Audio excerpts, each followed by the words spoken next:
Olá, tá começando o 129º episódio do A Fonte da Gigahertz, patrocinado nessa semana pelo Gentler Streak e pela Gorilla Shield.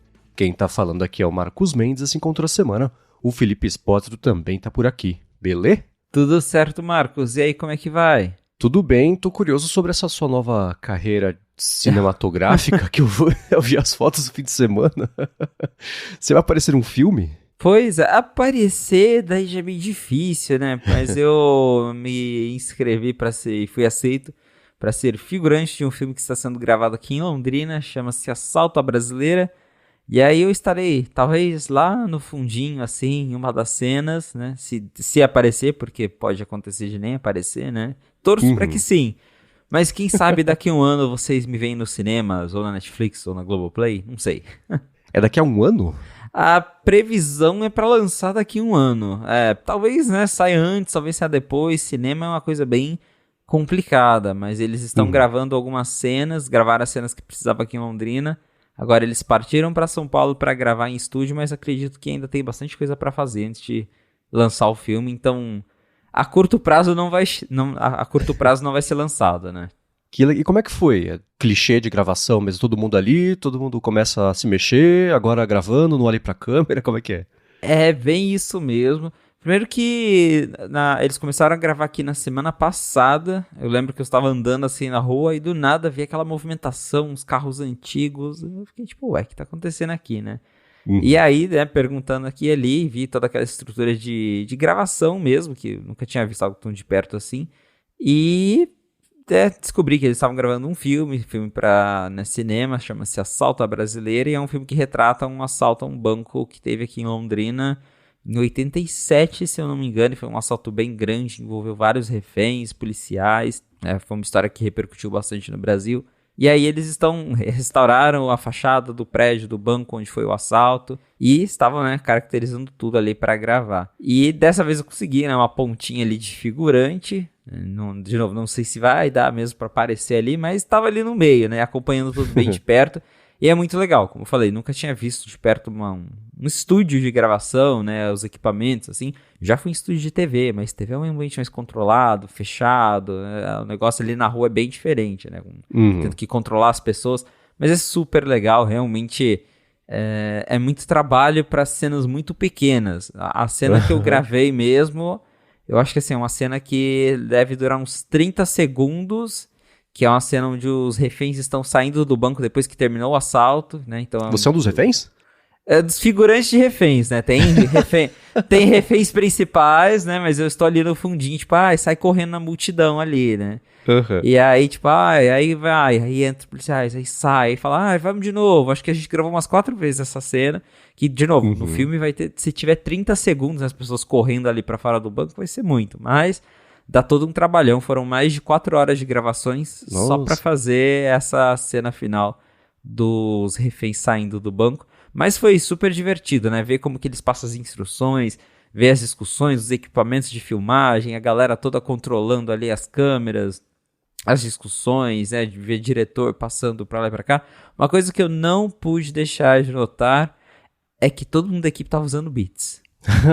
Por quê? Não sei, mas tava todo mundo usando parecia ser o Beat Studio Pro, aquele último que eles lançaram. Tava todo mundo usando ali, né? O diretor colocava ali. Eu falei, nossa, né? A galera gosta de beats. Mas foi bem legal acompanhar toda essa produção de perto. Os detalhes também, porque é um filme de época, então isso acaba deixando ainda mais trabalhoso, né? Passei por questão de figurino. E como eles estão gravando na rua mesmo, né? No lugar onde aconteceu. Eu lembro que no primeiro dia de filmagem eles chegaram lá, eles cercaram, né, uma parte, é um calçadão daqui, né, uma parte bem central onde nem costuma passar carro, uma área mais comercial. Eles cercaram uma parte, fecharam tudo, e aí nas lojas onde tem logo de WhatsApp, telefone, né, com no dígito atual, eles tiveram que tampar tudo, assim. Então teve toda uma caracterização da parte ali da cidade mesmo, onde eles gravaram, pra, né, não escapar nada, mas foi bem, bem divertido. Estou ansioso pra ver esse filme. Eles não falaram muito pra gente, tipo, onde que vai sair, se vai passar no cinema, mas a previsão, pelo que a gente especulou, é pro final do ano que vem, né, porque eles ainda têm que gravar várias coisas em São Paulo. É um filme que tem Murilo Benício no elenco, tem Robson Nunes, tem outras pessoas aí grandes, e estou bem ansioso mesmo, né? Mesmo que eu não apareça, vai ser legal só de ver ele, tipo, olha ali, eu tava ali naquela cena, né? Tava vendo aquela cena ser gravada, então é muito legal ver toda essa movimentação de gravação de estúdio mesmo, né? Porque é muito equipamento, é muita gente, uma equipe muito grande. Fico só imaginando, né, isso pra um filme, fico imaginando o trabalho, sei lá, dá pra gravar uma série que tem vários episódios contínuos. E o Paulo Miklos também tá, ou você por coincidência encontrou com ele também nesse seu fim de semana agitado? O Paulo Miklos está no filme e ele é um dos principais. Ele é o sargento responsável pela polícia ali, tanto que eu gravei a cena com ele. Que por legal. Isso que eu tirei a foto ali, porque no finalzinho ele entra, né, anunciando que acabou o assalto, tá todo mundo liberado. E aí, nesse momento, a gente sai correndo assim. Ó o spoiler. Ó o spoiler, spoiler do filme. História de 30, quase 40 anos. Mas ele está também, ele é um dos atores principais do filme.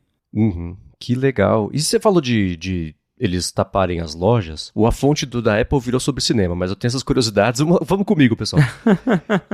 Nesse fim de semana, eu e a Lara, a gente foi ver o Eu Ainda Estou Aqui, né? E me impressionou muito que tem muita cena externa, tipo, dirigindo na rua, e você não vê nenhuma tropeçada dessas, de aparecer um logo de WhatsApp, e aparecer alguém de cantinho da tela vendo a gravação de curioso, assim. E aí as lojas tem logotipo da Pepsi velho, tem aquele letreiro velho de lanchonete mesmo.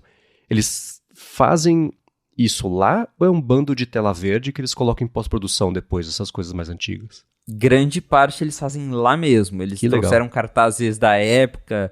Eu lembro que vi uns cartazes, show da Rita Lee, umas coisas assim. Então eles têm esse cuidado de tapar tudo que é moderno demais e colocar uns cartazes mais da época, assim, pra dar essa disfarçada.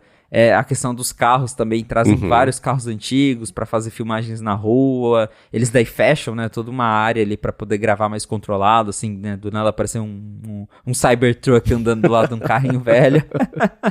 Mas é tudo muito bem pensado e fico pensando, né, nos custos, na dificuldade, porque aqui mesmo eu vi que eles alugaram não só o prédio do banco, como eu falei, era um prédio já desativado, abandonado, eles restauraram tudo só para fazer o filme. E aí também alugaram os prédios da frente, que são apartamentos residenciais, a equipe tava toda lá de cima, assim, controlando tudo. Então, né, imagina o trabalho que dá, né, pra você alugar toda essa área, conversar com o pessoal da cidade para fechar. Porque aqui, o pessoal acho que de São Paulo e Rio talvez até esteja mais acostumado a estar andando na rua e tropeçar numa produção, né? Agora, aqui no interior já é um pouquinho mais difícil. Então, pra gente, assim, foi, nossa, uau, tá, né, parou a cidade pra ver o que tava acontecendo. Claro, que legal. Bom, a gente vai passar agora um ano ansioso pra poder, talvez, te ver no cinema. Mas muito bom, que legal. Quando vocês verem a cena dos reféns sendo liberados, eu tô ali no meio. Vê com cuidado, Felipe estava de azul, né, pelo que eu vi nos stories. Estava todo de azul, isso. Pô, procura um cara de azul. Vamos começar aqui com os follow-ups aqui em relação às últimas semanas. E o Rambo mandou, escutei o Felipe falar o Tim Cook ali, ficar contando as moedinhas, ele falou, Tim Patinhas? Falei, putz, claro. Faz Como não todo pensamos sentido nisso? Agora, né? É o próprio. Excelente. Aí a gente tava conversando, como é que isso nunca surgiu como título de ADT? Nunca falamos no ADT. Falei, pois é, Tim Patinhas, excelente. Tim Patinhas, muito bom. E partindo pro Apple TV Plus, voltando a falar de produção de TV e de cinema, aparentemente, né? Saiu, pra quem tiver interesse, não recomendo que faça isso, mas saiu o trailer o trailer oficial, né? Da segunda temporada do Ruptura, do Severance, à frente aí da estreia em 17 de janeiro. Você cedeu à tentação, Felipe? Você assistiu? Eu dei uma bisbilhotadinha, falei, não, quero só. guardar de surpresa, né? Tá chegando, né? Falta pouco, né? Então, eu comecei a falar, não, vou guardar pra depois. Você viu, Marcos? Não, eu só vi os destaques nos sites, ainda assim com um olho só também. Passei rapidinho, para nem isso eu corri o risco de ver. Mas falando do Ruptura, o Ruptura marcou presença pesada na CCXP, né, que rolou nesse fim de semana.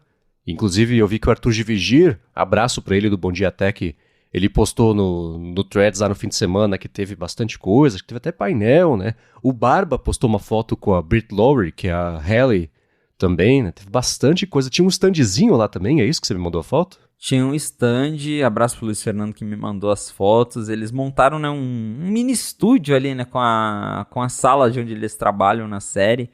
Então tinha ali os computadorzinhos, foi uma coisa bem legal. Estavam fazendo os crachás da empresa ali, para quem chegava lá na hora, deixava uma foto para fazer um crachá. Então, muito legal ver. A Apple já participou em outros anos da CCXP, mas acho que dessa vez foi uma participação muito grande, assim, né? Não foi só, trouxe a galera e depois já leva embora. Teve uma ativação mesmo, então, muito bacana ver essa atenção, né, para um evento aqui no Brasil. Trouxeram o elenco para cá, isso também muito incrível de ver, pessoal que esteve lá, todo mundo disse que foi super legal. Eu falei, até mandei mensagem pro Marcos, pô, fiquei morrendo de vontade de ir, né? Eu geralmente não ligo muito pra esses eventos, mas eu fiquei tipo, como eu queria estar lá, né? Exato, a mesma coisa. Eu falei, poxa, São Paulo tá aqui pertinho, se eu sair agora, será que eu chego a tempo ainda de conseguir participar, ver alguma coisa? Deu vontade. Inveja do pessoal que saiu de lá com um brindezinho desses. Eu queria um brindezinho também. E falando de certa forma não, falando de Apple TV Plus, na verdade, pintou no fim de semana o chefão da MLS, que é a Liga de Futebol lá dos Estados Unidos, disse que a Apple está trazendo mais audiência do que tanto a MLS quanto a própria Apple esperava. Aí falou assim, é mesmo? Quanto? Ele falou, não vou falar. Em breve eu digo. Mas aparentemente, a gente pode falar sobre isso aqui, mas aparentemente os resultados estão maiores aí do que era esperado. A informação é meio vaga justamente porque é como se falar, tá tendo mais resultado do que a gente esperava, mas você esperava o quê, né? Tipo, eu esperava 1, daí vieram 3, tá acima do esperado. Então é uma informação meio vaga, mas que bom que tá acima do esperado, né? Independente do quanto que eles estavam esperando. E é isso, a gente vê a Apple investindo muito em esportes, né? Teve na semana passada aquele comentário que a Apple estava trabalhando lá para fazer o estádio interativo, que é um rumor, mas veio considerando quem falou, né? A gente até considera quase como uma confirmação que saiu sem querer ali. Mas o fato é que a Apple realmente se esforça bastante para investir em esportes. Lá fora tem aquele aplicativo esporte já para você acompanhar os rankings. Está claro que é um objetivo para a Apple tentar se tornar um hub, uma marca conhecida por esportes. Vai dar certo? Não sei, porque a Apple já existem outras marcas muito mais consolidadas, como, né, marcas para hub de esporte, canal de TV, enfim. Então não sei se a Apple vai conseguir brigar com essas marcas, mas eles estão tentando, né? Estão tentando ir muito. Uma coisa que é interessante sobre isso, bom, aquilo que a gente já falou algumas vezes, né, de o pessoal de parcerias que tem a ver com TV, geralmente não consegue se manter quieto, né? Eu não sei se a Apple diria algo nesse estilo que ele disse, mas o que me chamou a atenção foi a esperança do chefão lá da MLS, e ele tá fazendo o trabalho dele, de falar sobre o que fazer depois que não tiver Messi, né? Porque se a Apple tem esse contrato de 10 anos com a MLS, né, como é que vai ser a hora que ela não puder jogar Messi na frente de todo mundo o tempo inteiro lá no Apple TV Plus? E essa é outra coisa, né? Ela sabe, tem uma fórmula matemática que dá pra você saber mais ou menos, né? Quanto Messi a gente colocar, vezes 19 fora, a gente vai conseguir X% de assinaturas por dia. Isso é totalmente previsível, né? Mas quando não tiver, a esperança é que, né, pinte um Messi espontaneamente na MLS e que o mundo inteiro passe a acompanhar. Não, pode ser, né? Não sei se é assim que as coisas funcionam, mas pode ser. Então, vamos ver como é que em longo prazo vai ficar isso aí. E teve até essa final no fim de semana. Eles falaram sobre isso desse jeito, deve pintar números. Estavam seguros de que ter números bons para poder divulgar, né? Mas eu acho que essa entrevista já começa a mostrar que tem um prazo de validade. Já sabem mais ou menos, eu não sei se é informação pública isso, assim, quando que o Messi vai se aposentar, se ele já falou, mais 3 temporadas estou fora, sei lá. Mas é eles já olhando aí pro pós-Messi e pensando o que fazer, né? Mas acho que é 100% blá você dizer que tá acima da expectativa só para assim você também gerar demanda. Assim, certamente com essa notícia mais gente se inscreveu, porque aí é quase a síndrome de o medo de missing out, né? Tem esse nome em português, o FOMO? Medo de ficar de fora? Eu não conheço nada como FOMO, né? Literalmente, mas é isso mesmo. É o MDFF, não sei. Se existe um FOMO em português, digam pra gente. Mas eu acho que é meio por aí, né? Um investimento gigantesco em cima do cara. E quem trouxe a assinatura foi o cara, é óbvio, né? A Apple, a gente brinca, a Apple comprou o Messi pra levar pros Estados Unidos, pra ele poder jogar lá e ela conseguir fazer isso. Ao invés dele ir lá pra onde foi o Neymar também foi jogar, nem sei onde que é, mas é um lance... Prazo de validade, é isso que eu penso quando vejo essa notícia, né? A gente até brincou aqui várias vezes. Você abriu o Apple.com, a primeira coisa que você vê era um Messi, né? Não era nem iPhone, iPad, era um Messi lá em destaque. Então é óbvio que eles vão tentar surfar muito na imagem dele. Exatamente. Agora, uma outra coisa que a gente comentou aqui faz umas semanas... Não, faz na semana passada, na verdade, né? Mas que já reverteu, é tudo ao contrário agora, foi o lance da Apple aqui no Brasil, né? Que ela recebeu a ordem do CAD, da comissão especial do CAD, que julgou que ela estava agindo de forma anticompetitiva e a Apple tinha 20 dias, sob pena de R$250 mil por dia, para mudar as regras da App Store e passar a aceitar não só sideloading, mas também métodos alternativos de pagamentos dentro dos aplicativos lá na App Store. Aí agora não mais. Olha a cobra, é mentira, né? Então o que aconteceu? Pois é, a gente teve uma reviravolta na semana passada, no caso, né? No dia... Foi na quinta-feira e aconteceram duas coisas assim meio que ao mesmo tempo. Primeiro, na quinta-feira mesmo, a Apple ela entrou com um pedido de recurso, né? Tentando, né, alegar ali o que a gente já esperava, que é o que a Apple faz em todo lugar que ela é acusada de alguma coisa. Ela vai lá, fala que não é bem assim, que ela, né, precisa de mais tempo. Então, no caso, o CAD tinha determinado que a Apple teria 20 dias para mudar tudo ali, para liberar sideloading, para liberar as vendas por fora da App Store. E aí a Apple entrou com esse recurso falando, pô, não é bem assim, 20 dias não dá, não é suficiente. E aí veio com aquele mesmo discurso que ela usou e usa até hoje na União Europeia, que isso ameaçaria a privacidade dos usuários, que ameaçaria a segurança, que eles teriam que fazer modificações perigosas. É aquele discurso que a gente já conhece, né? A Apple entrou com esse pedido, ficaria, né, a critério do CAD acatar ou não. Só que aí, horas depois, né, a gente teve uma decisão de um juiz lá do Distrito Federal. E aí, basicamente, ele derrubou, né, essa... como é que é o nome? Que eu estou acostumado com o nome em inglês, injunction. Liminar? Isso, ele derrubou essa liminar. Escrevi tanto sobre o caso em inglês que já esqueci até os termos dele em português, né? Mas aí o juiz derrubou essa liminar.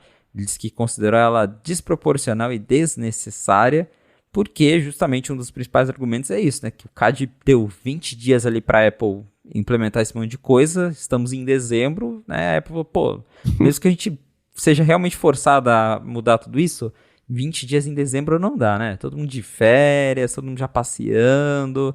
Então, o juiz entendeu que realmente essa liminar era desproporcional, que não tinha muito sentido. Ele até alegou que, pô, a App Store ficou esse tempo todo, ninguém falou nada. E agora 20 dias para mudar tudo? Vamos com calma, né, galera? Então, assim, não quer dizer que a Apple está livre de ter que fazer as mudanças que o CAD pediu.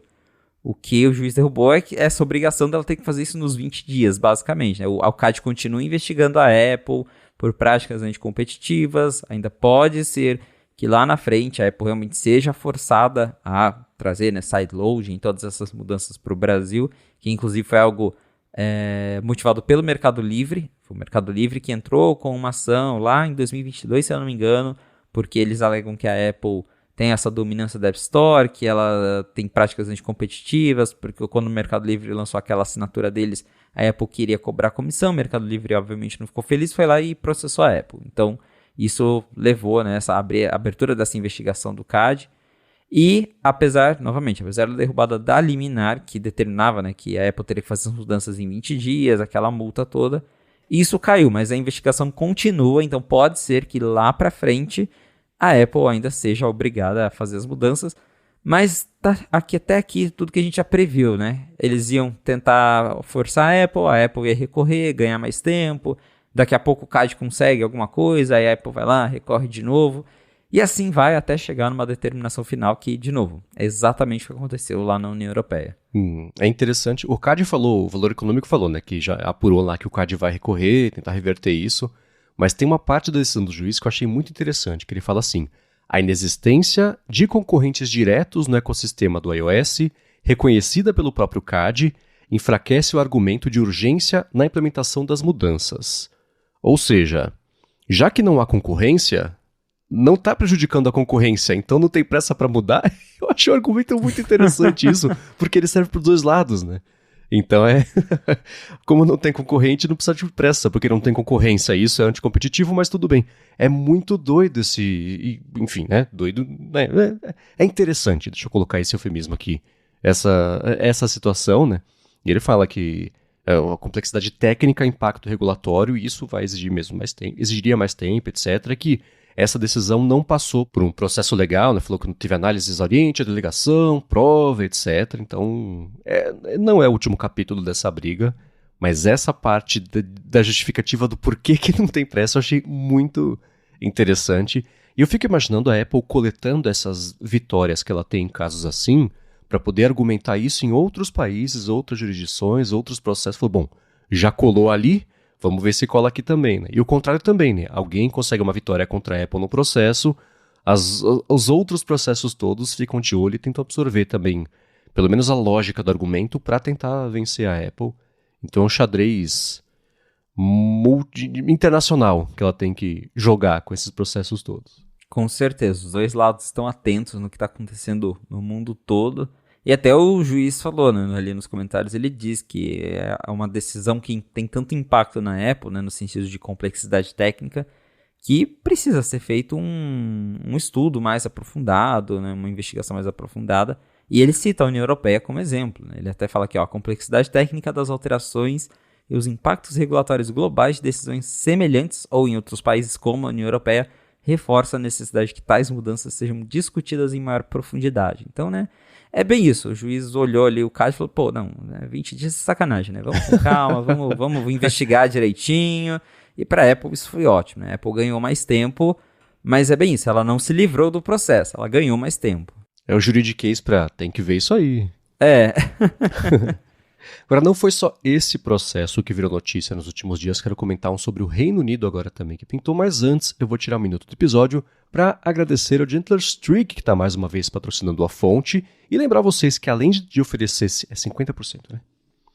E lembrar vocês que além de oferecer 50% de desconto para quem baixar e assinar para ter acesso ao longo do próximo ano a tudo que o Gentler Streak oferece para você cuidar da sua saúde, também está agora no ar a retrospectiva de exercícios e atividades físicas do ano, e você não tem que ter o negócio baixado desde o começo do ano para ver. Se você baixar e der acesso a tudo que ele tem lá de saúde do iOS, né, ele puxa isso para popular aplicativo, você consegue ver essa retrospectiva e é divertidíssimo. E o Gentler Streak, a gente comenta aqui, ele é um administrador hoje mais de saúde, da sua, até da recuperação de sono também, do que só exercício. Acabou de ser lançado o acompanhamento de sono, passaram quase um ano aí desenvolvendo e refinando os algoritmos, etc. E ele tem um jeito muito interessante e muito leve de lidar com esse acompanhamento, sem aquela cobrança que a gente costuma fazer quando a gente está treinando meio sozinho, e aplicativos também, né? Passa seu recorde, tá aqui, você consegue... Ele fala, calma, né? Você já correu 1 ou 2 dias, hoje segura a onda, você precisa nem correr se você não quiser, que você vai manter a sua atividade física. Faz 3 dias que você não corre, você não faz exercício, hoje se você quiser dá para você pegar mais firme e tal, porque aí você vai melhorar a sua atividade física. Ele tem um gráfico ali que mostra a zona, né, máxima e mínima que é saudável você manter o seu condicionamento, e acima disso, abaixo disso, acima disso dá uma bronquinha, né, fala, pô, você exagerou, hein, segura, abaixo disso ele incentiva. É muito bacana, eu uso muito, faz anos aí, uns bons 2 anos de Gentler Streak, e não só eu, o Felipe também, né. Eu uso o Gentler Streak todo dia aqui, e é um aplicativo muito bacana, seja você alguém que está acostumado já a fazer atividades todos os dias, ou alguém que está ali começando, ou só quer acompanhar mesmo de perto ali os detalhes sobre a sua saúde, porque o Gentler mastiga aqueles dados que você tem no app Saúde da Apple, dados que geralmente são coletados pelo Apple Watch, batimentos cardíacos, distância, respiração, sono, como o Marcos falou, e aí ele te entrega ali um resumo de como que tá, né, um panorama geral da sua saúde, para você ir acompanhando, ver se está tudo certo, se tem algo que precisa de atenção, se você pode se motivar a se exercitar mais, ou se você está se forçando demais e precisa de um descanso. Então, o Gentler é bem legal por tudo isso. E aí, para quem faz mesmo as atividades físicas, tem esse costume, como o Marcos também falou, ele te avisa se está na hora de descansar, se de repente tem um exercício que você pode fazer alguma coisa mais leve, ele te dá sugestões, né? Tem o Go Gentler. Então, é um app muito legal para todo mundo, principalmente se você tem um Apple Watch, acho indispensável, um dos apps mais legais de fitness e bem-estar que tem disponíveis hoje para iPhone, tem no iPad também agora, né, porque o aplicativo Saúde chegou no iPad, e claro, o Apple Watch. Então, pessoal, é só vocês acessarem gentler.app, tem link na descrição, ou procura por Gentler Streak direto na App Store, se vocês quiserem, né, para iPhone, para iPad, para Apple Watch, é muito bacana ver desse jeito. Eles têm o Yoghurt, que é o mascote ali do Gentler Streak, vale a pena vocês testarem, e enfim, né, tá começando o ano agora aí, vale para quem já tá de olho em cuidar melhor da saúde, nada melhor que um aplicativo que te incentiva a fazer isso de um jeito leve. Então, gentler.app ou Gentler Streak na App Store, ou então, clicando aqui na descrição, vocês caem já direto no site. E aproveita 50% de desconto se vocês baixarem para assinar o plano que dá acesso a tudo o que ele tem a oferecer. Muito obrigado ao Gentler Streak pelo patrocínio de mais esse episódio da Fonte e pelo apoio a toda a Gigahertz. Valeu, Gentler Streak! Muito bem, a Apple ganha de um lado, perde do outro, né? Tá rolando no Reino Unido um processo coletivo que pede $1 bilhão em... $1 bilhão de libras, talvez? $1 bilhão. Tá quase parecido, né?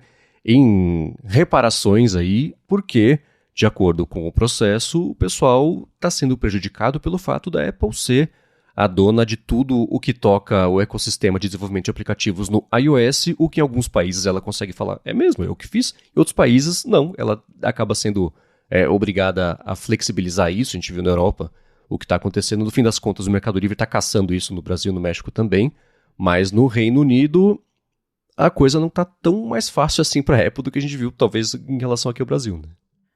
Porque lá um grupo de desenvolvedores se juntou, acho que mais de 1.566 aplicativos lá do Reino Unido, né, representando aí mais de 13 mil desenvolvedores. Essa galera se juntou contra a Apple, entraram com uma ação contra a empresa, e a alegação é justamente essa, monopólio, anticompetitividade. Eles alegam que a Apple força eles a aceitarem taxas abusivas, então parece que a coisa está andando, né? A Apple tentou argumentar, tentou derrubar, mas até agora os argumentos da Apple vêm sendo rejeitados. Então, se isso continuar indo para frente, pode ser que a Apple leve aí, né? Tem essa ação de quase $1 bilhão, que é bastante dinheiro. E é como você falou, em cada país ela vai tentando uma coisa, mas lá no Reino Unido parece que é uma briga que ela vai acabar perdendo. E lembrando que no Reino Unido ainda não tem algo como o DMA, né? Acho que eles estão até tentando aprovar algo, não lembro agora em que pé que está a história, mas como o Reino Unido saiu da União Europeia, as regras lá de sideloading não valem para o Reino Unido. Então eles dependem de fazer os processos deles, aprovarem as coisas deles, mas muito provavelmente a gente já sabe o desfecho. A Apple vai ficar tentando, porém, ainda mais considerando a proximidade ali com a Europa, e que o Reino Unido, mesmo fora da União Europeia, gosta de ter leis bem parecidas, é muito provável que logo mais eles vão ter uma lei tipo DMA aprovada e a Apple vai ter que abrir mão das coisas lá. E, né, levar uma multinha dessas não é fácil, né? Isso é uma coisa que a gente fala desde o começo, né? Que ela tá brigando no mundo inteiro sabendo que essa é uma briga que inevitavelmente ela vai acabar perdendo. Mas enquanto ela não perder, ela segue faturando os 15% ou 30%, que é para no mínimo conseguir bancar as outras brigas e se proteger, porque se isso for em relação à App Store, daqui a pouco vai ser em relação a outra coisa. A gente fala do iCloud já também. A gente pode até emendar uma coisa na outra aqui. Então, esses processos não acontecem num vácuo. E é por isso que ela tenta tanto assim não dar 1 centímetro, porque ela sabe que se ela der 1 centímetro, isso abre o caminho para ter que dar 1 metro, para ter que dar 1 quilômetro, né? E o do iCloud é o seguinte, né? Ela teve um outro processo coletivo, esse nos Estados Unidos, que estava dizendo que a Apple agia de forma anticompetitiva e quebrava os próprios termos dela na oferta do iCloud de 5 GB para tentar forçar a assinatura do iCloud com mais do que 5 GB. A briga não é sobre o fato de ser ridículo que os 5 GB duram até hoje como plano gratuito, apesar de ser. A briga é sobre como ela forçava a atualização, a assinatura para mais do que 5 GB e dificultava a limpeza ali do espaço de armazenamento para justamente tentar forçar o pessoal a assinar, e não deu, né? Não colou, aparentemente, isso no tribunal. Essa parece que não colou muito, então tem várias brigas rolando aí no mundo inteiro, tem outros países também caindo em cima da Apple. Essa do iCloud, toda vez que eu vejo algo sobre o iCloud, eu lembro, nossa, ainda são 5 GB, né? Incrível, né? O negócio foi lançado em 2011 e até hoje a Apple bate nos 5 GB porque ela sabe que no fim das contas isso faz as pessoas assinar pelo menos o plano baratinho lá de acho que 50 GB, né? O mais barato. Eu achava que era 25, mas é tudo meio parecido. Eu tenho um plano lá mais barato, que acho que aqui no Brasil custa uns R$10, e é o que a galera costuma assinar. Mas sempre me faz lembrar que isso ainda é uma discussão. Mas agora lá no Reino Unido, pelo menos, o que a Apple está tentando fazer não está colando. E é igual eu falei, acho que é questão de tempo também para o Reino Unido ter uma lei mesmo igual o DMA, que vai forçar a Apple a abrir tudo, trazer sideloading, todas as coisas que ela já implementou lá na União Europeia.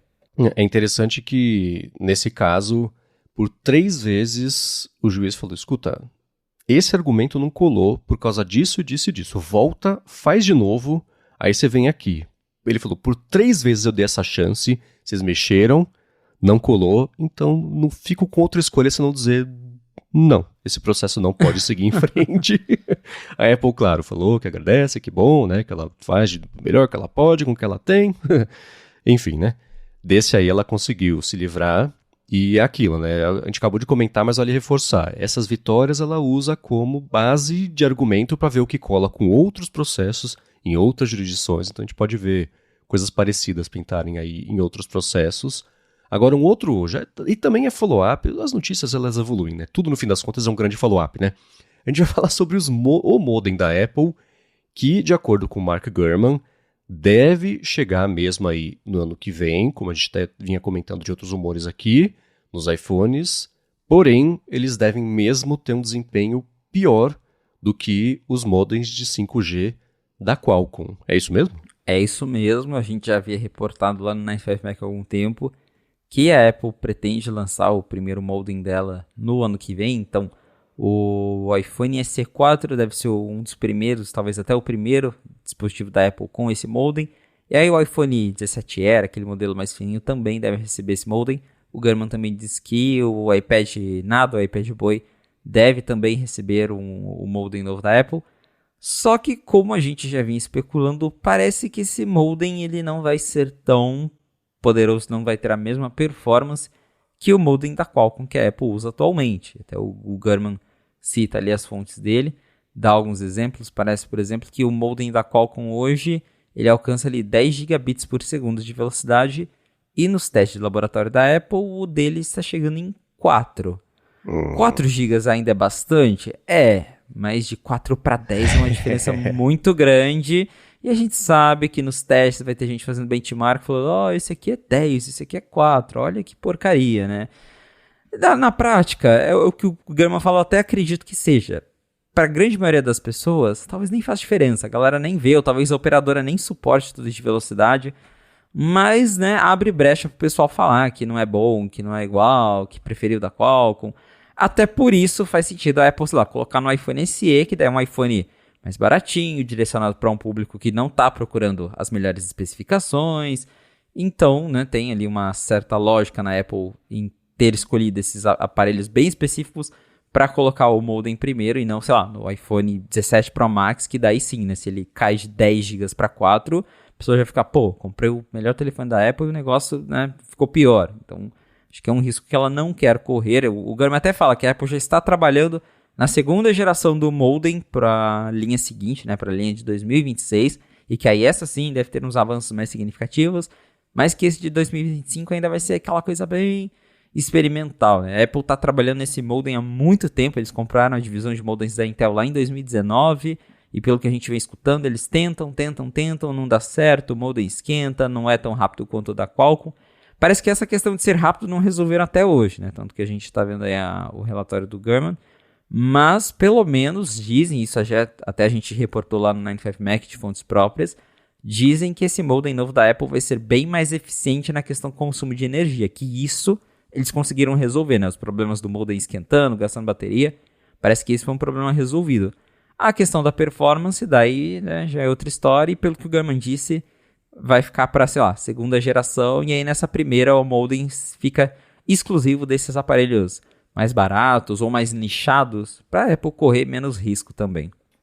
A gente comentou na semana passada sobre, dependendo do quão pior for a velocidade, não é tão perceptível, né? Esse negócio, eu acho que até dei esse exemplo, ao invés de abrir em 0.7 segundo, abre 0.4 segundo, ok.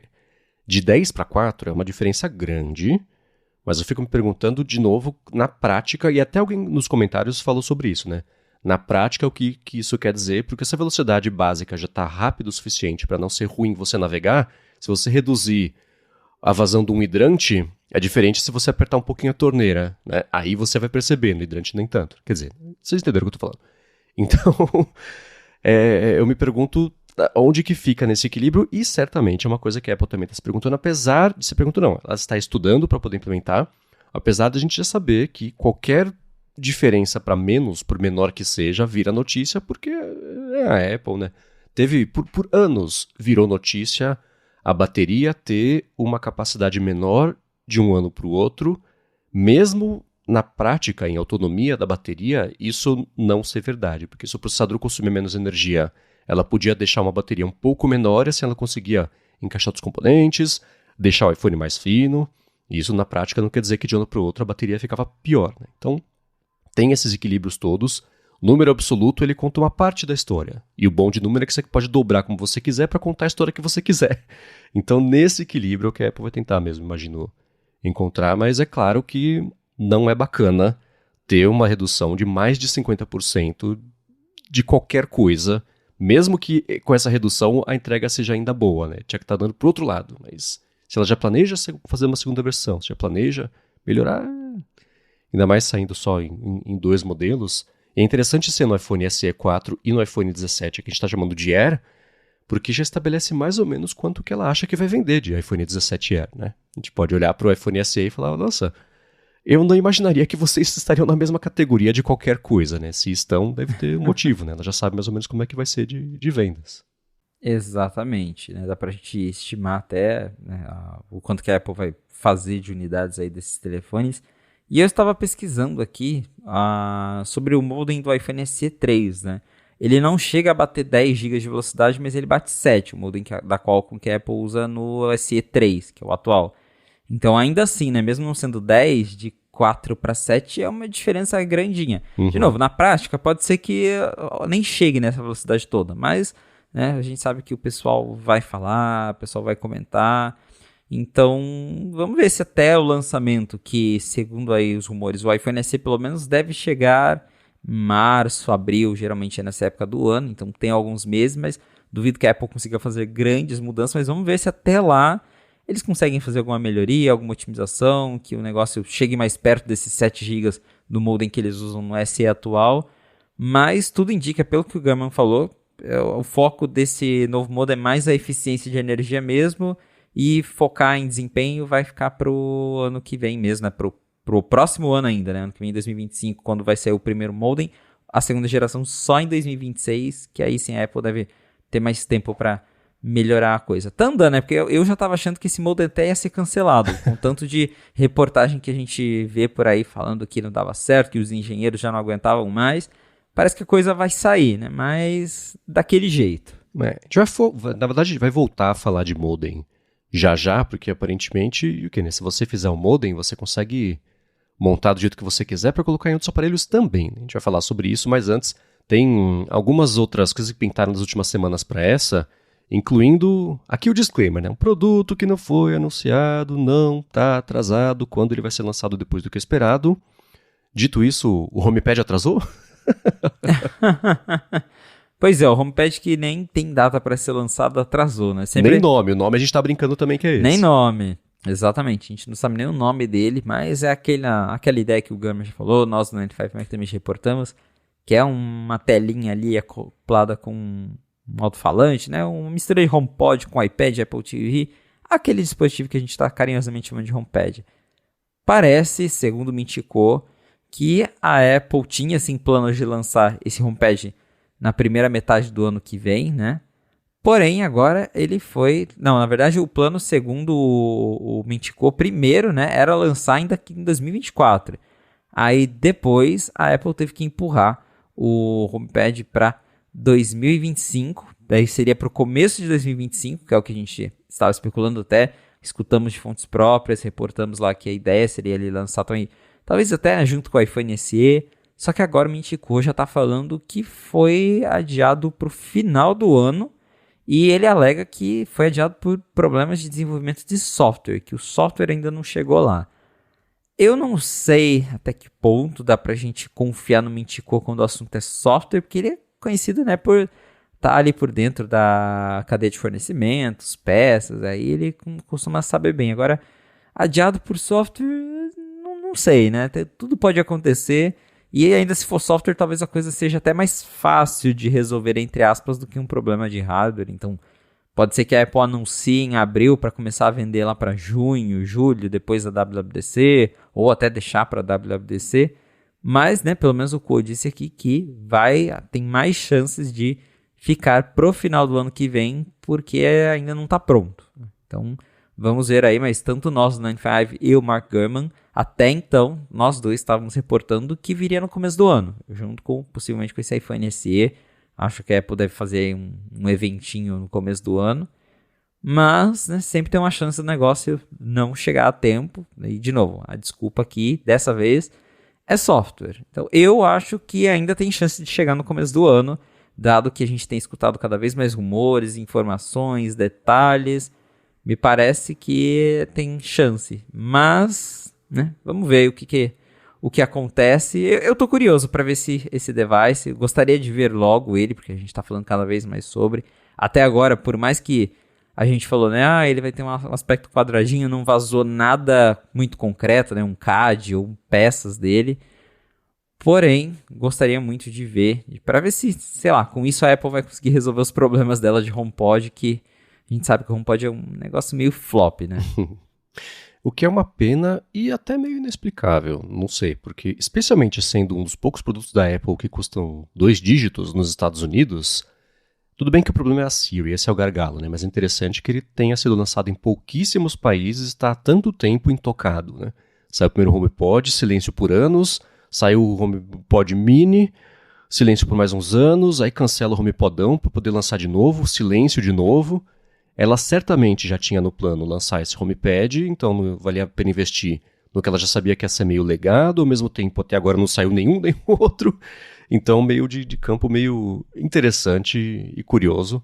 Mas também fico muito curioso para saber qual que vai ser a história que a Apple vai contar, especialmente porque a gente passou, vou projetar aqui, né?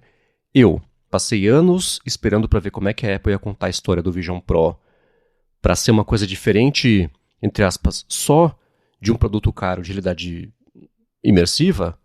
No fim das contas, a história foi um produto caro de realidade imersiva, né? Então, aquilo que eu estava esperando para ver como é que ela é da parte de comunicação, que a Apple sempre foi muito boa, não de marketing do jeito de enganar as pessoas, que tem essa conotação que é até errada, mas enfim, né? Ficou famosa. Mas como é que ele ia mercadar o produto e contar a história, que ela sempre foi muito boa nisso. Falhou, né? Então, o HomePad eu tô com a mesma expectativa, né? Como é que você vai tornar esse produto que a gente já viu a Amazon lançar, o Google, que agora de novo está saindo do mercado de tablets, mas ainda assim lançou lá a caixinha com tablet que se acopla, sei lá, também meio traço, né? Vamos ver como é que vai ser isso dentro desse conceito maior de produtos de casa, que aparentemente deve ser um foco grande aí da Apple nos próximos anos, de acordo com os últimos rumores. Agora eu quero falar sobre Apple Intelligence, porque pintou... Já faz um tempo que tem uma história de que na China, por não ter a OpenAI não poder brincar, a Apple estava buscando outras parcerias para trazer a Apple Intelligence para lá com o mesmo estilo de parceria que vai ter com a OpenAI, ChatGPT, para perguntas que a Siri não puder responder.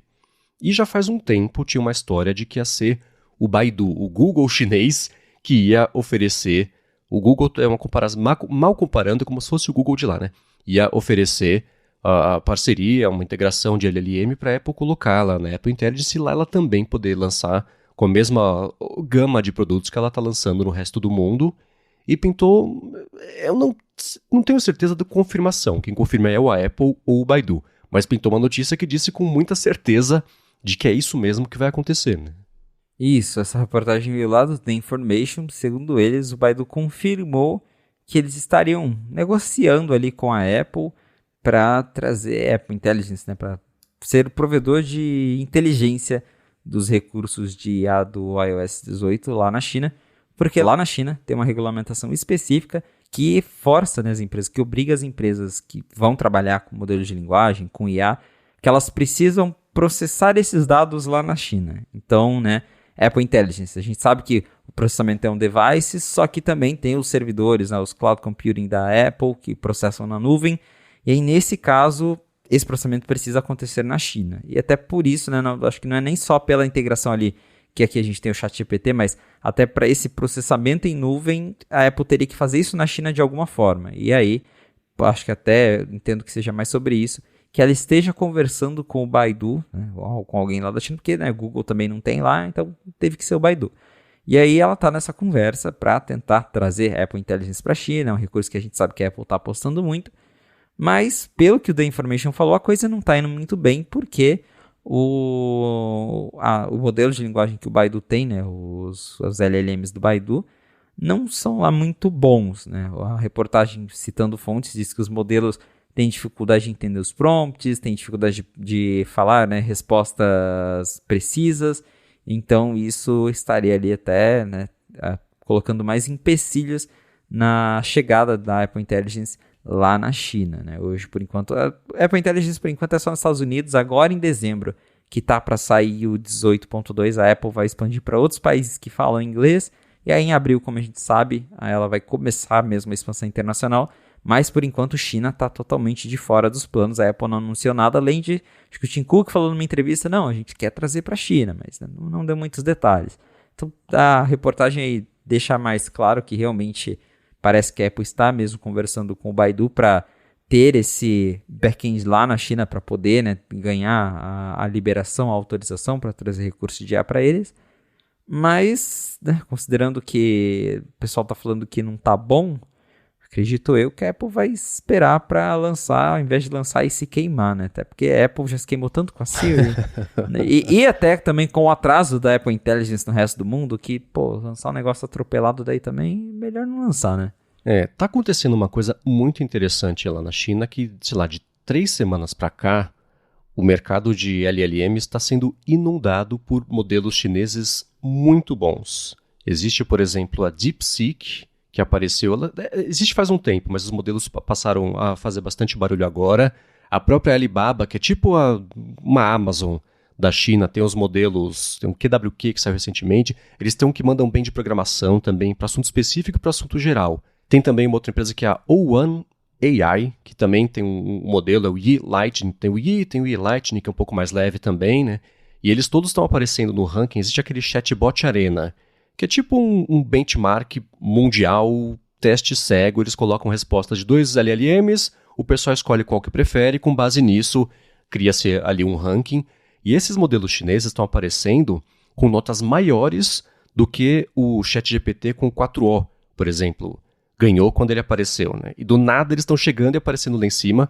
Então, para a Apple, por que essa notícia vazou? Eu acho, vazou da Baidu, porque a Baidu está querendo já tentar colocar qualquer tipo de compromisso, expectativa pública de que seja o modelo deles, que a concorrência aumentou muito nas últimas 3 semanas. Talvez até por isso a Apple esteja protelando de firmar a mesma parceria, porque os modelos todos estão aparecendo, são todos muito bons, né?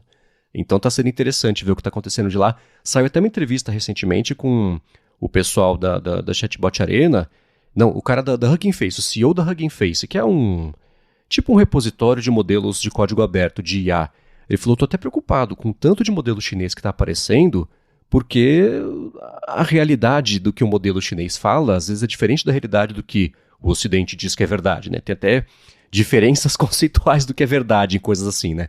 Então ele falou, está sendo interessante, perigoso e curioso ver esse encontro aí do Ocidente e do Oriente com modelos. Então, do lado da Apple, faz sentido, ela ainda está esperando para marcar, né, fazer assinatura. Porque deve ser que nem foi o que eu acho com o OpenAI. Você se compromete por 1 ano para ser exclusivo, aí depois deve aparecer lá na Siri integração com o Gemini, com o Claude, com outros modelos. O que eu acho que vai acabar acontecendo uma loja de LLMs, isso deve ser meio inevitável. Eu espero que seja inevitável, porque eu acho que é o caminho certo para fazer isso.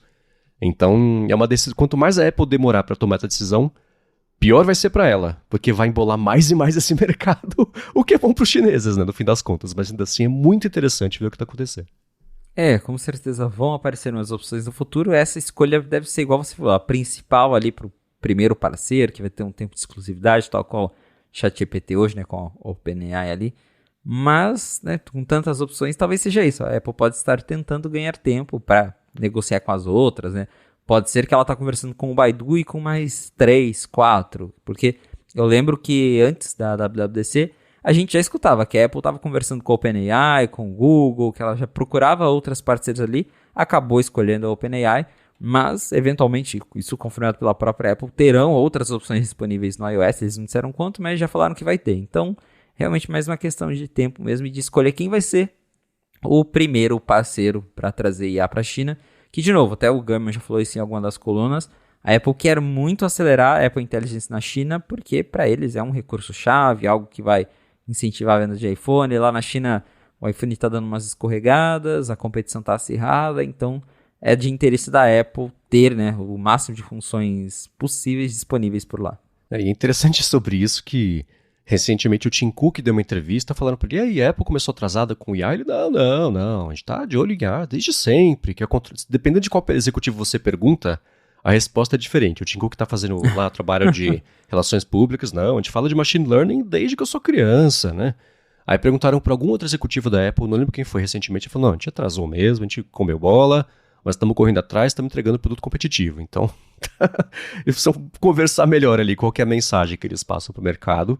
Seja como for, internamente ela está ainda reestruturando algumas partes da operação, dos planos de desenvolvimento de aparelhos para poder adotar a IA do jeito certo, eu não diria, mas mais otimizado. E isso inclui também o planejamento até de hardware do iPhone, pintou uma notícia sobre isso. Mas antes, eu vou tirar um minuto do episódio para agradecer a Gorilla Shield, que está mais uma vez patrocinando aqui o A Fonte, e segue oferecendo um cupom de 5% de desconto cumulativo com os descontos no site. Se você entrar em gorillashield.com.br ou usar o link aqui na descrição e usar o cupom GHZ, no link na descrição você já cai com o cupom aplicado, é mais fácil ainda, mas o cupom GHZ você ganha 5% de desconto cumulativo para comprar, aproveita a compra de Natal, capinha, película, carregador, cabo, fone de ouvido, acessório para Mac, acessório para iPad, acessório para iPhone, acessório para outros aparelhos também, capinha para Samsung Galaxy, por exemplo, eles vendem, eles me mandam de tempos em tempos aqui produtos para eu testar, ver qual é, desde a capinha protetora dos AirPods, por exemplo, feito ali de fibra de carbono, com plástico um pouco mais reforçado, até com o cordãozinho, né, que eu sei que o pessoal até sente falta de ter uma coisa dessa. Tem um apoio para o MacBook Pro que eu uso aqui, que virou parte, eu comento aqui, do meu MacBook Pro, que eleva um pouquinho ele, fica angulado, fica muito mais confortável de digitar. Se eu tô sem isso agora, parece que o Mac tá enterrado na mesa. Muito engraçado como muda a sua referência de superfície rápido uma coisa dessa. Tem um carregador que eu adoro, que a Larissa roubou para ela em tempo recorde, que é um 3-in-1. Ele dobra tipo uma carteirinha assim, que é para você carregar o iPhone, ou o seu Apple Watch e também os AirPods. É bom para viajar, tem até uma luzinha para você usar na cabeceira. Ele tem um LEDzinho que você acende assim. Esse, quando eu vou viajar, eu roubo para mim. A gente fica roubando um do outro aqui, porque é muito bacana mesmo. E para ver tudo o que a Gorilla Shield oferece, que vale a pena dar uma espiadinha, você vai em gorillashield.com.br e usando o cupom GHZ no checkout, são 5% de desconto cumulativo com os descontos do site. Mais uma vez, gorillashield.com.br. Muito obrigado a Gorilla Shield pelo patrocínio de mais esse episódio do A Fonte e pelo apoio a toda a Gigahertz. Valeu, Gorilla Shield! Muito bem, se tem uma coisa que a gente sabe que a Apple de Tim Cook fez, foi sentar em cima da RAM e nunca mais pensar sobre isso em todos os aparelhos que a Apple vende. Né? Os Macs passaram anos sem mexer na RAM, os iPhones passaram anos sem mexer na memória RAM. E o que usa muito a memória RAM? LLM, IA. Logo a Apple precisou finalmente se mexer com isso, e graças a IA, graças à Apple Intelligence, a gente está vendo agora a Apple aumentar a memória RAM base dos aparelhos, mas aparentemente no iPhone não é tão simples quanto você enfiar mais memória RAM ali, né? Como, não é assim também, mas estou simplificando aqui, mas como foi nos Macs, então pintou uma notícia que diz que a Apple está reestruturando o setup de memória RAM dos iPhones para poder incluir mais e mesmo assim poder talvez economizar para disponibilizar a Apple Intelligence para todo mundo? A gente já vê que prioridade agora é RAM. Temos aí a linha M4 de Max que não dá para negar, todo com 16 GB, então a Apple realmente percebeu ali que ela precisa de mais RAM até para deixar os devices prontos para o futuro, né, o que a gente chama de future proof. E é claro que isso vai acabar respingando no iPhone também, porque ela colocou 16 GB em todos os Macs e os iPhones hoje têm 8, né, que é o mínimo para a Apple Intelligence. Tem rumores de que a próxima geração do iPhone, pelo menos os modelos Pro, a gente vai ter 12 GB ao invés de 8, então já vai ser um salto. mas parece que ela está planejando ainda mais mudanças para os iPhones de 2026. Esse rumor aqui é para a linha iPhone 18, então ainda está um pouquinho longe, mas segundo eles, a Apple vai mexer ali na estrutura mesmo, né, dos componentes, em como ela monta ali a placa do iPhone, para conseguir eventualmente até colocar mais memória e fazer isso de um jeito eficiente. Porque basicamente, para resumir o que diz a reportagem, né, hoje a memória do iPhone ela está junto com o SoC, né, que é o chip ali, hoje no iPhone é o A18, está junto ali com o chip. Então você tem o chip e tem a memória junto, que tem uma vantagem, né? Tem vantagem em você deixar ali a memória perto do processador, né? Porque a Apple usa a memória integrada, então se você deixa ali mais perto, tem toda uma questão que acaba ajudando, né? Aumentando a velocidade de banda.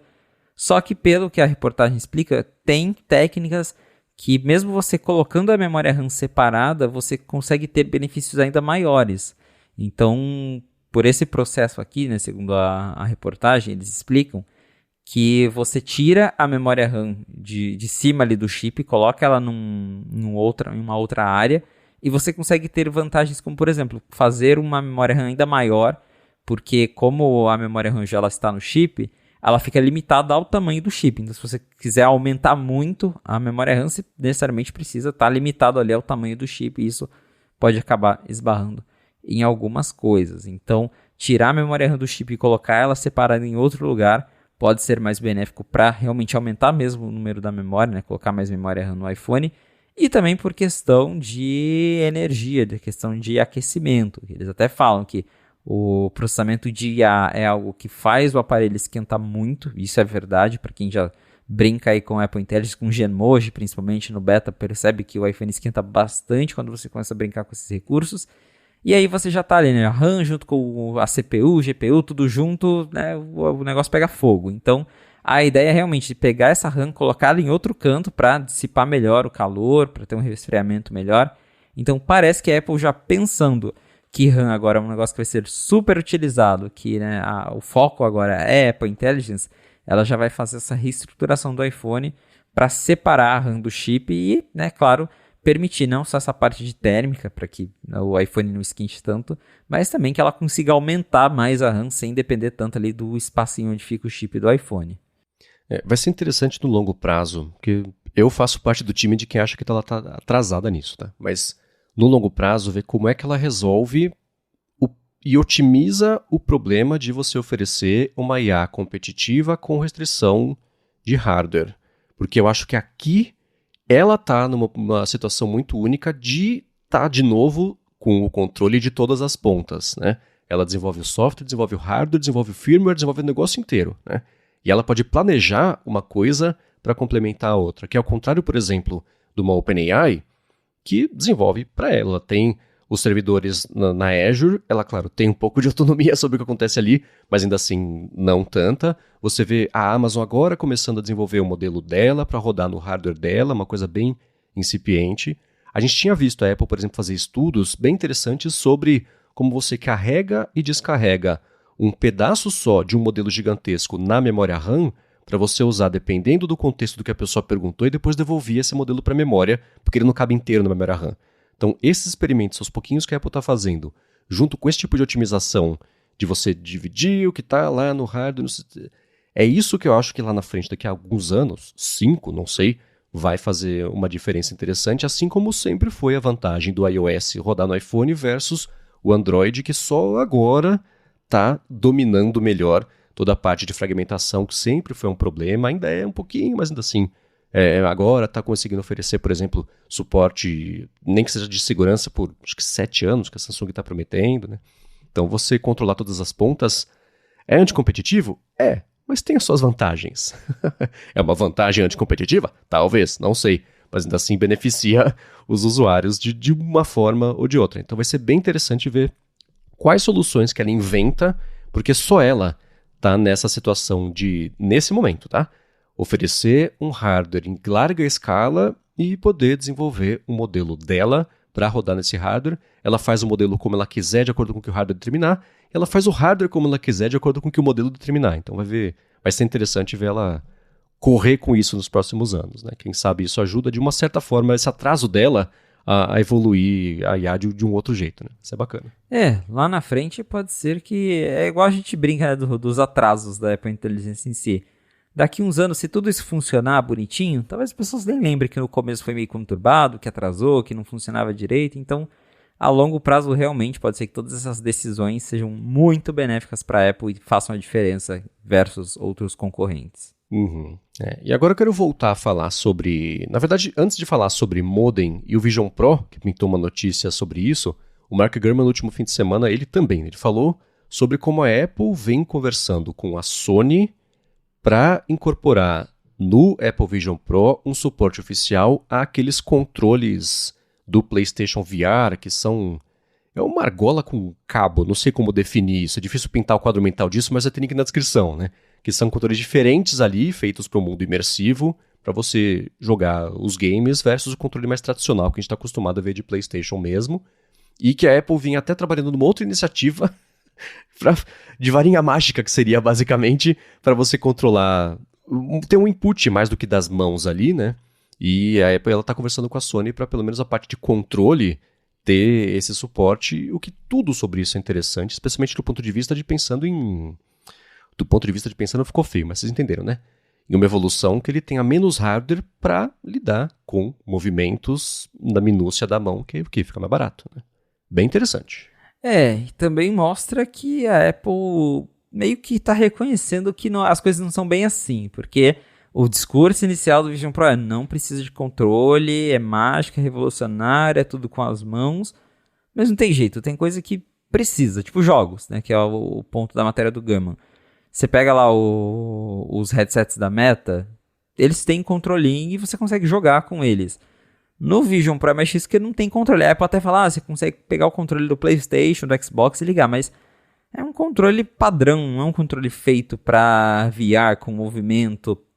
Tem jogo que você precisa da precisão de mexer ali os controles e só com a mão até dá para usar, mas não tem a mesma precisão. Então, esse, né, eu até lembro de uma reportagem um tempo atrás, né, falando, por que os desenvolvedores não apostam no Vision Pro? E teve um que falou, a gente faz jogo e os nossos jogos não tem como fazer eles funcionar só com a mão, precisa ter um controle, né? Hoje o Vision Pro não suporta nenhum controle desse tipo, né? Tal qual o controle do PlayStation VR, da Meta. Então dá pra ver que a Apple tá meio que caindo a ficha de tipo, não é bem assim, né? Vamos ter que fazer alguma coisa. E também é interessante ver que é o mesmo caso da Belkin. Quando a Apple precisa fazer alguma coisa, que é meio que reconhecer que o argumento inicial dela estava errado, não é ela que faz. Ela vai atrás de algum parceiro para botar lá na Apple Store, né? Tipo a cinta lá de cabeça do Vision Pro, ela lança com a Belkin. Agora é o controle. Estão tentando convencer a Sony de fazer o controle VR deles funcionar no Vision Pro, ao invés deles fazerem um próprio, né? Porque daí não é a Apple que está lançando, é o da Sony que casualmente funciona com o Apple Vision Pro. Mas a expectativa com certeza é tentar convencer os desenvolvedores, até o Gurman fala isso, que a Apple está conversando não só com a Sony, mas ao mesmo tempo está falando com os desenvolvedores para, a gente vai suportar esse controle aqui, tenta trazer seu jogo para cá, tá? Então ela está, né, tentando, se esforçando, a gente sabe que o Vision Pro não está vendendo muito bem. Gurman falou nessa última coluna aqui, a Apple teria vendido menos, em torno, ou até menos de 500 mil unidades de Vision Pro esse ano, que eu lembro que eles tinham a estimativa de enviar, né, de fabricar 600 mil unidades. Mas parece que vendeu mesmo foi 500 mil, e aí se contar os que foram devolvidos, deve dar até um pouco menos. Então não é um número muito legal para a Apple, faz sentido eles se esforçarem aí para tentar atrair mais pessoas, né? De novo, para quem joga em VR, precisa de um controlinho, né? Só com as mãos não dá muito certo. E tem essa agora questão da varinha mágica que o Gurman também falou, que a Apple pretende lançar um device de controle próprio, mas daí não vai ser algo para jogo, vai ser mais para usos de aplicativos em geral, e aí seria algo, sei lá, imagina apontando um Apple Pencil assim no ar, e aí você conseguiria controlar as coisas mais específicas, que também, pelo que eu escutei as pessoas falando, é o controle de olhos, né, que você só olha, o eye tracking do Vision Pro é muito bom, muito preciso, só que, sei lá, imagina um editor de vídeo igual o Final Cut, que é tudo muito minucioso, muito preciso, acho que só com o olho não rola, você precisa ter uma interface para você apontar ali direto, então acredito que essa varinha mágica do Vision Pro seja algo mais ou menos nesse caminho aí. Que, de novo, a Apple tentou, argumentou que é incrível, que controlar com as mãos é legal. Deve ser mesmo, mas tem coisa que não tem como. Tal qual a Apple pensa no iPad, né? A Apple por anos, né, não tinha uma caneta dela, né, o lápis dela. Aí chegou um ano que viram que, pô, quem é profissional mesmo precisa, né? Quer desenhar com precisão, não teve jeito. Fui lançar a Apple Pencil. Então acho que com o Vision Pro vai ser mais ou menos a mesma coisa. É aquilo que eu comentei aqui, né? Tem aquela frase que não é do Henry Ford, mas que atribuem a ele, que as pessoas não sabem o que elas querem até você mostrar pra elas, mas é o que eu comentei. Mas elas sabem o que elas não querem depois que você mostra. E o Vision Pro, o pacote do Vision Pro parece ser um desses casos, apesar de que agora tá começando a aparecer, sabe o quê?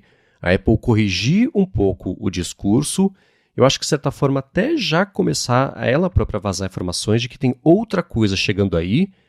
É legal, só que menos doido, como foi o caso do Vision Pro. Então, o Tim Cook, 3 palavras para definir o Vision Pro. Early Adopter Product, né? Colocou como... Não foi um produto de verdade, foi... Eu não quero falar que é um conceito, mas no fim das contas foi isso. E é o caminho que a gente sabia, a gente especulava que ia ser. Ela aprende com o que funciona e o que não funciona para fazer uma próxima geração, abrindo mão de avanços que ela achava que iam ser incríveis e que são de fato incríveis tecnicamente, mas que ninguém liga, né? Então aquela telinha do lado de fora, esse negócio todo de você controlar só com as mãos, né? As pessoas parecem estar dispostas a abrir mão disso, com perdão do trocadilho, se isso baratear e tiver até mais oportunidade de trazer para o dia a dia, né? Se tiver o controle sem nada, não dá na mesma, né? Agora, facilitar o porte de jogos de PlayStation para o Vision Pro, nem que seja só para jogos, que é o que todo mundo que lança um headset conclui depois de anos, que o negócio serve para jogo, aqui a Apple chegando à mesma conclusão, com a diferença de que ela sempre tentou apelar para o mundo dos jogos e nunca conseguiu. Faz anos que ela fala, gente, a gente é mó bom para jogo, e o jogo fala, é? Então vamos ver como é que isso evolui, mas está dando para ver já o quadro do próximo Vision, seja ele Pro ou não, ser pintado. E um próximo passo disso também é o quê? Lembra que eu falei que tinha voltar a falar de modem? Ela talvez está explorando aí a ideia de trazer conectividade de dados, então não só o Wi-Fi, para o Vision Pro também. Por quê? Porque ela passando a fazer o modem é que nem o negócio da IA. Ela controla como que isso vai ser feito, especificações, e ajusta o produto para o modem, ajusta o modem para o produto, e as duas coisas se complementam e se elevam. Parece, né? De acordo com os rumores, que isso também vai chegar no Vision Pro. Pois é, segundo aí os últimos rumores, que a gente até falou de modem, a Apple pretende usar o modem dela, essa informação em do Gurman, para trazer conectividade celular para outros aparelhos, porque, como a gente reportou, o modem da Apple ele pode não ser o melhor agora em termos de performance, mas parece que eles alcançaram um nível ali de consumo de energia que é bem bacana, que economiza muita energia, né? Ele não gasta tanta energia assim. Ele é bem eficiente. Então, isso é importante para devices menores. O Apple Watch mesmo ele tem conectividade celular, só que quem já testou sabe que a bateria vai com Deus assim muito rápido. Se você fica ali, é realmente assim para uso muito esporádico. Esqueci, fui ali fazer uma caminhada, não levei o celular. Porque se você ficar só com o celular ligado o dia inteiro, a bateria drena super rápido. Então, imagina, sei lá, né, um Vision Pro. Hoje a bateria do Vision Pro dura 2 horas, né, no Wi-Fi. Imagina com conectividade celular, né? O negócio ia durar meia hora. Então, precisa ter um chip mais eficiente. Até por isso, acho que não existe hoje um Vision Pro celular. Mas, talvez, com o chip da Apple, que é mais eficiente, isso se torne uma possibilidade. Até, né, óculos menores. Enfim, ela poderia enfiar conectividade celular em mais coisas. Até no Mac, inclusive, que eu espero até hoje o Mac um celular. A gente até estava conversando sobre isso lá no Threads. Eu vi o post do Marcos falando, não aceito menos que o Mac com antena, igual vazou uma vez, né? Imagina andar com a antenona pendurada no Mac. Bem startup, né? Você abre o Mac e você levanta a antena. É muito... eu quero muito negócio desse. Exatamente. Mas acho que é o caminho natural. A Apple tendo o modem dela, ela vai conseguir trazer celular para mais aparelhos. Naturalmente o Vision Pro tá aí no meio, porque hoje, né, se você for pensar, ele realmente é bem limitado. Você tem uma bateria que dura pouco, né? Então é um aparelho que já depende de ficar perto ali de uma tomada, e aí também só funciona no Wi-Fi. Acho que ter celular seria um grande passo para deixar o Vision Pro um pouco mais solto, uma coisa que você consegue usar fora do ambiente de casa, fora de um ambiente mais controlado. Mas, de novo, eu vejo essa notícia e só penso, eu quero celular no Mac. E até o que o Arthur Givigi falou no Threads esses dias também, né? Que rede celular é um negócio que ele pensa, tipo, não vou usar. Mas aí quando você vai viajar, você percebe que pode ser útil. Porque eu sempre passo por isso, né? É igual o iPad. O iPad não tem celular, é só Wi-Fi. Mas aí quando eu tô em viagem, eu falo, putz, agora tem que compartilhar a internet do iPhone, né? Vai gastar a bateria do iPhone. Se tivesse celular, seria muito mais prático. Então, espero que com esse modem a Apple finalmente traga conectividade celular para outros aparelhos.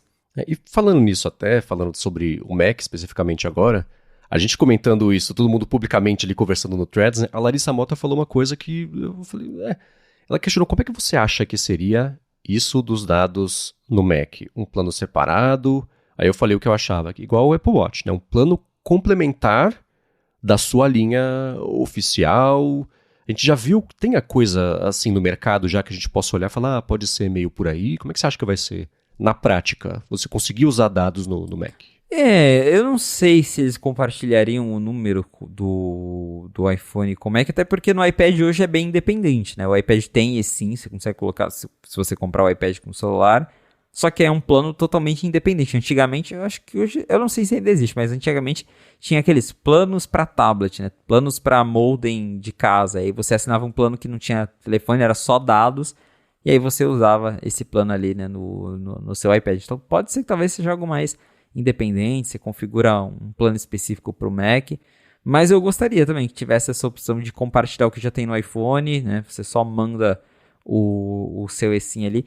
Eu só não, porque daí já entre algo mais técnico que eu não tenho tanta certeza, mas eu acho que deve ter alguma coisa ali entre esse sistema do iPhone e do Watch que ele consegue reconhecer quando você se afasta, e eu acho que ele meio que ignora, né, desliga o chip do iPhone e passa pro Apple Watch quando você realmente precisa usar, porque o celular do Watch ele fica desligado até, de novo, pela questão da bateria. Quando você tá com o iPhone por perto, ele nem ativa o sinal, não fica nem em background ali, porque o iPhone mesmo, como você tem que receber ligação por ele, o sinal tá ali sempre ativo mesmo quando você não tá usando 4G, 5G ativamente. Mas no caso do Watch, ele só liga mesmo quando você se afasta do iPhone, então acho que tem um sistema para meio que transferir ele na hora, então talvez no Mac acho que já seria mais complexo, eles implementariam algo mais estilo iPad mesmo, né? Você configura o eSIM ali e tem um plano específico para usar no Mac. Faz mais sentido que no caso do relógio. Bom, é a categoria de acessório, né? O dispositivo acessório versus do Mac, que você pode querer estar usando os dados do Mac estando perto. Aliás, você geralmente vai usar o Mac quando o iPhone está por perto. E se fosse para usar os dados do iPhone, você fazia o roteamento lá, né? Faz sentido mesmo. Boa. Bom, claro que vocês podem falar pra gente também, primeiro, que uso que vocês, se vocês teriam uso, se vocês veem necessidade para quem tem os dados de operadora no iPad e compensa, ou se não compensa, você fala, nossa, testei, foi uma porcaria, eu preferi cancelar e usar só o Wi-Fi mesmo que tá bom, vocês mandam pra gente. Mas uma última notícia que eu quero trazer aqui foi uma que você postou lá no 95Mac, Felipe, sobre um usuário brasileiro, inclusive, né, que tem Parkinson, e ele ganhou destaque lá no Instagram da Apple, enfim, uma campanha da Apple, para não promover como, mas para mostrar como o Action Mode de você capturar, é modo de ação, em português, o nome da função? Modo ação. Isso, do iPhone, pode ser usado como uma função de acessibilidade, porque ele não consegue fazer capturas com as mãos estáveis por conta da doença, mas o resultado acaba sendo estável e vale a pena, eu acho, ver o vídeo. O que te chamou a atenção sobre isso, além do óbvio, que é muito legal, muito interessante esse tipo de uso? A campanha me chamou muita atenção, eu achei ela muito bonita, muito emocionante, porque a Apple tem feito várias campanhas, né, de saúde, o comercial de Natal mesmo, né, o que a gente falou esses dias aqui na fonte, do cara usando os AirPods para ouvir, mas aí esse comercial eu já acho algo meio moldado, aquela coisa que a gente até falou, meio artificial. Aqui a Apple pegou histórias reais de pessoas que usam iPhone no dia a dia e mostram ali, né, o resultado. E eu fiquei realmente emocionado de ver as pessoas falando, tipo, pô, agora eu me sinto vivendo uma vida normal, né? Porque eu não conseguia gravar vídeo antes, cara. A Apple até mostra o exemplo, né? Antes, o vídeo todo balançado ali, tremido. Aí liga o modo ação, o vídeo fluidinho, bonitinho. E, de novo, histórias reais, né? O cara subir na montanha e falando, pô, muito gratificante conseguir subir a montanha, chegar aqui e poder fazer um vídeo eu mesmo. Aí, esse não foi pro feed, a Apple postou só nos stories, mas eu cheguei a assistir. Teve um de uma mulher que eles mostraram, tipo, ela filmando o cachorrinho em casa, agora ela consegue filmar o cachorrinho. Então são histórias muito legais e comerciais que foram gravados aqui no Brasil, né? Histórias gravadas com pessoas aqui do Brasil, isso também achei muito impressionante. Tá lá no Instagram oficial da Apple, aí os vídeos são em português, tem a legenda em inglês, mas eles gravaram com pessoas daqui. E é muito doido, porque geralmente a gente vê recursos de acessibilidade que viram recursos que todo mundo usa, porque são legais. E aqui é o caso contrário, é um recurso de câmera que eu usei uma vez ou outra, o Action Mode, que eu acho que pra mim a estabilização do iPhone no dia a dia ele já funciona muito bem, então tipo, mas né, sei que para algumas pessoas é mais útil, mas acaba passando despercebido, e um recurso de câmera no meio de vários outros que acabou se tornando um recurso de acessibilidade para as pessoas com Parkinson conseguirem filmar muito bem. Nos meus testes com Action Mode, realmente ele funciona muito bem, ele é bem impressionante, é uma estabilização muito boa. Então eu fiquei bem tocado por essa série de vídeos, não é nem um comercial, é uma série de vídeos ali contando histórias, bem mais do que com o comercial de Natal da Apple, por exemplo. Totalmente. E aí dá pra olhar do jeito cético, tá usando uma história desafiadora de alguém pra vender telefone, mas eu acho que isso é o comercial de Natal. Não é uma aplicação prática com uma pessoa de verdade e que mostra o benefício, e, enfim, acho que tem uma diferença aí. Você assistindo aos dois dá pra perceber, mas se você discorda, você pode gigahertz.fm/feedback e contar pra gente. Resolvi encerrar aqui o episódio trazendo essa história que eu achei muito bacana, muito interessante e bonita também. Para achar os links de tudo o que a gente comentou ao longo do episódio, vai em gigahertz.fm/afonte/129 ou dá uma espiada nas notas aqui do episódio. Sigam compartilhando, tá muito bacana de ver vocês compartilhando lá no Instagram o Wrapped de vocês do Spotify, mostrando que ou o A Fonte ou os outros podcasts da Gigahertz fizeram parte aí do dia a dia de vocês. Obrigado pela confiança e por vocês nos fazerem companhia ao longo desse ano inteiro, e vocês compartilhando, marcando ali a Gigahertz no Instagram. A gente, claro, recompartilha também. Obrigado ao Gentler Streak e à Gorilla Shield pelo patrocínio do episódio de hoje, a vocês que deixam os reviews, as avaliações, as recomendações e que ajudam a fonte a chegar cada vez mais longe, e a você, Felipe, astro do cinema brasileiro, por mais uma semana nos ajudar aqui a entender e fazer sentido do que tá rolando lá de Cupertino. Valeu, Marcos, e obrigado, audiência, por ter ficado com a gente até o final de mais um episódio do A Fonte. Se você quiser me encontrar nas redes sociais pra gente bater um papo, é só me procurar no @felipe.exposito lá no Instagram e no Threads. Boa, para falar comigo, MVC Mendes nessas redes. Eu apresento por aqui o Área de Trabalho e Área de Transferência. Apresento para a Alura o IA Sob Controle. E todo sábado sai no Mac Magazine minha coluna opinativa. No último fim de semana, sobre o que diabos aconteceu com a Intel. Link na descrição, pessoal. Obrigado mais uma vez pela audiência de vocês. E a gente volta na segunda que vem. Um abraço e até a próxima.